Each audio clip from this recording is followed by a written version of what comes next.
Halo semuanya, apa kabar? Di obrolan kali ini kita bakal bongkar satu senjata rahasia buat ngelawan gula darah tinggi dan ternyata senjatanya itu udah ada di dalam tubuh kita masing-masing loh. Yuk kita mulai. Coba pernah kepikiran nggak apa coba hubungannya antara otot bisep yang kencang sama kadar gula darah? Kayaknya nggak nyambung ya. Tapi percaya deh, jawabannya ini bisa jadi bakal mengubah cara kita semua ngelihat kesehatan. Nah, ini dia jawabannya. Ternyata dengan ngebangun otot, kita itu nggak cuma jadi lebih kuat secara fisik, tapi kita juga secara aktif bantu tubuh buat ngatur gula darah. Ini penting banget buat ngurangin risiko kena diabetes tipe 2. Keren banget kan? Oke, sekarang yuk kita bahas lebih dalam lagi. Biar gampang dimengerti, kita bakal pakai satu perumpamaan yang simple banget. Anggap aja otot di tubuh kita itu kayak spons gula alami. Jadi, massa otot itu apa sih? Gampangnya ya, total semua jaringan otot yang ada di badan kita. Dan fungsinya, wah ini jauh lebih dari sekedar buat angkat-angkat barang atau jalan-jalan. Otot itu ibarat mesin metabolisme utama kita yang kerja non-stop 24/7. Nah, kita balik lagi ke analogi spons tadi. Coba bayangin ya, tiap kali kita makan, gula itu kan masuk ke aliran darah. Disinilah otot beraksi, kayak spons raksasa yang siap menyedot gula itu buat diubah jadi energi. Logikanya gampang, makin besar dan kuat otot kita, artinya makin besar juga spons yang kita punya buat nyerap gula berlebih. Dan ini bukan cuma kiasan loh, coba deh lihat datanya. Ini yang bikin kaget nih. Otot kita itu ternyata bertanggung jawab buat nyerap sekitar 80% gula dari darah. Saya ulang ya, 80%. Ini nunjukin betapa dominannya peran otot dalam ngendaliin gula darah kita. Kita pakai perumpamaan lain deh, mesin mobil. Kalau ototnya sedikit, tubuh kita itu ibarat mobil bermesin kecil, ya iritlah bensinnya. Nah, kalau ototnya banyak, itu kayak mobil sport yang tetap ngebakar banyak kalori bahkan pas kita lagi santai nonton TV. Itulah yang namanya metabolisme tinggi. Tapi untungnya nggak cuma itu. Punya otot itu kayak investasi jangka panjang buat badan kita.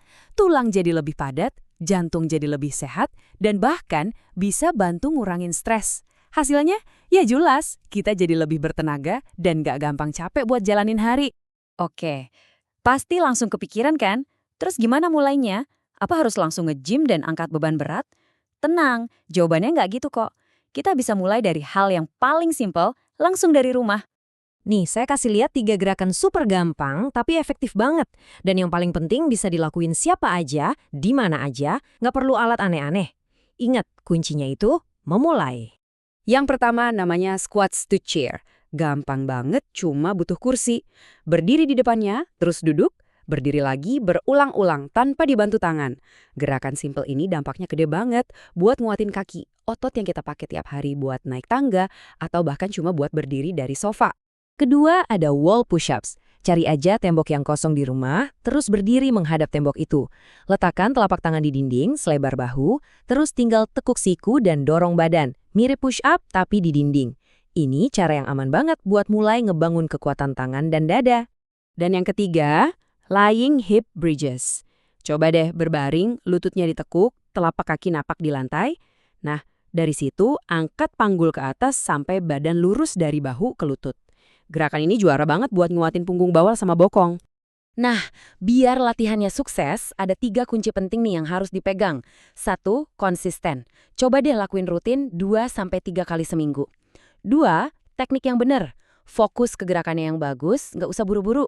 Dan yang ketiga, ini nih yang sering banget disepelein. Istirahat yang cukup. Otot kita itu justru tumbuh pas kita lagi tidur atau istirahat, bukan pas lagi latihan. Tentu aja, latihan juga butuh bensin yang pas. Nah, protein ini ibarat batu batanya buat bangun otot. Tanpa bahan bangunan, ya gimana mau bikin rumah kan? Untungnya, bahan-bahannya gampang banget ditemuin di sekitar kita. Telur, dada ayam, ikan, bahkan tahu tempe yang harganya terjangkau, itu sumber protein yang oke banget buat bantu otot kita pulih dan tumbuh. Oke, sebelum kita akhiri, ada satu hal yang penting banget, yaitu soal keamanan. Kan tujuan kita mau sehat, jadi caranya juga harus aman dan benar kan? Terus, mungkin ada yang nanya nih, ini aman nggak ya buat kondisi saya? Wah, ini pertanyaan bagus banget dan penting. Ada beberapa kondisi di mana sangat disarankan buat ngobrol dulu sama dokter atau tenaga kesehatan. Jadi, kapan sih kita perlu ngobrol dulu sama dokter? Nah, coba cek. Kalau Anda punya riwayat penyakit kronis, kayak jantung, atau pengen program yang khusus dibuat buat Anda. Atau kalau sekedar merasa ragu aja buat mulai. Dan yang paling-paling penting, kalau pas latihan kerasa sakit, langsung stop, jangan dipaksa ya. Intinya sih satu, mulai aja pelan-pelan. Membangun kebiasaan sehat itu kan maraton, bukan lari sprint. Sabar aja, pelan-pelan tapi pasti. Tubuh kita nanti pasti bakal bilang makasih. Jadi sekarang kita udah tahu kan kalau otot itu bukan cuma buat gagah-gagahan, tapi benar-benar senjata rahasia buat kesehatan kita. Nah, ilmu sebagus ini jangan disimpan sendirian ya. Coba deh simpan obrolan ini, terus bagikan ke orang tua, temen, atau siapapun yang kamu sayangi. Yuk kita sebarin virus sehat ini bareng-bareng. Terima kasih ya sudah menyimak.